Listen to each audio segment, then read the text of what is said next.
ఒక పేద గ్రామంలో రాము అనే ఒక అనాథ బాలుడు ఉండేవాడు.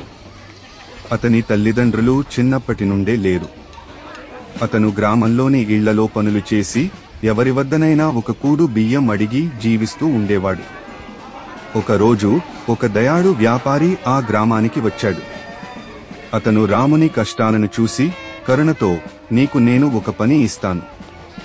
నా దుకాణంలో ఉండి సామానులు అమ్ము. ప్రతిరోజు నీకు భోజనం మరియు కొంచెం డబ్బు ఇస్తాను అని అన్నాడు. రాము ఆనందంతో పని మొదలుపెట్టాడు. అతను చాలా నిష్ఠాగలవాడిగా పనిచేశాడు. కొన్ని నెలల తర్వాత వ్యాపారి అతనిని పిలిచి, నీ శ్రద్ధను చూసి నేను ప్రశంసిస్తున్నాను. ఇక మీదట నువ్వు నాతో పాటు వ్యాపారంలో భాగస్వామివి అని అన్నాడు. కాలం గడిచేసరికి రాము కష్టపడి పనిచేసి ధనవంతుడయ్యాడు. అతను తన వలె బీదలకు సహాయం చేయడం మొదలుపెట్టాడు. నీతి, మోరల్: కష్టపడి శ్రమిస్తే జీవితంలో విజయం సాధించవచ్చు. దయ మరియు న్యాయంగల మనసు ఎల్లప్పుడూ ఆశీర్వాదాలను పొందుతుంది. Please do subscribe our channel and please like, share, comment.